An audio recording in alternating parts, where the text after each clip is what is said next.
did.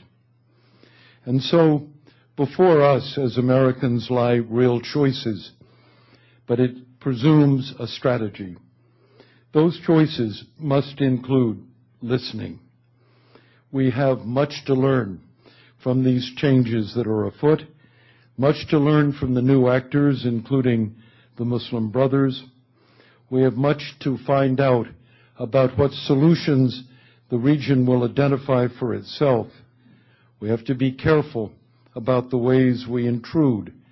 We've got to be very clear that there are sacrifices, not big economic ones like Marshall Plans, for which the United States has neither the money nor the appetite, but short-term to make sure the central banks don't run out of money in those nations like Egypt, like Tunisia, where tourism and other industries are not successful and won't be for a while, where foreign exchange revenues are falling off, where liquidity in the banking systems will be short, to make certain that there are swap arrangements in place, food for the larder commodity exchange than any American will ever understand.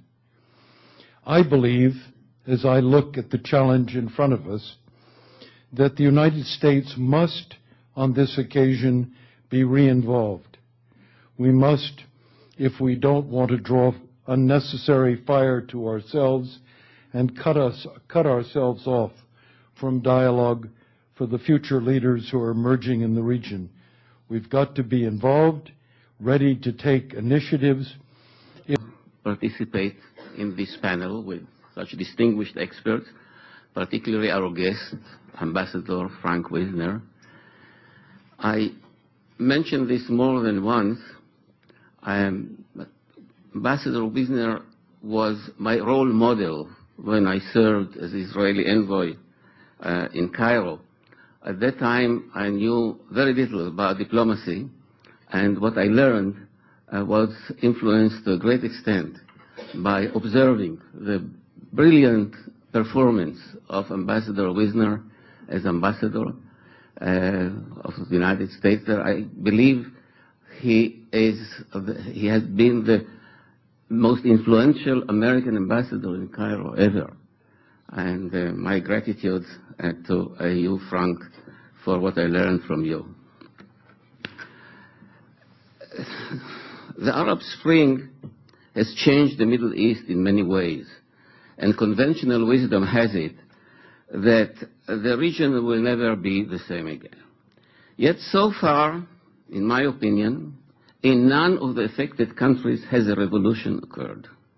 Of course, if we define revolution as merely the removal of a ruler by popular uprising, then yes, a revolution did take place in several Arab countries and may happen in a few more. And it is no longer there, and the two presidents of the lower house and the Shura have been arrested. The government party, the National Democratic Party, has been dissolved, banned, its assets were confiscated.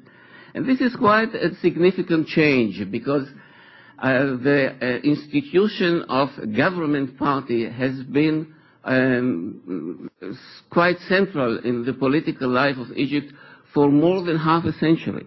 It's a big term, thawra, as the Arabs do. Then yes, the Arab world is swept by a wave of thawras. But thawra is not exactly revolution. It has a wide range of meanings, the most common of which is a successful or unsuccessful eruption of violent protest against the rulers. But by the term revolution, we understand more than that. The term denotes a radical change of the socio-political system based on a different ideology and led by a new movement. Such a revolution may develop in some Arab states in time, but so far it has not evolved.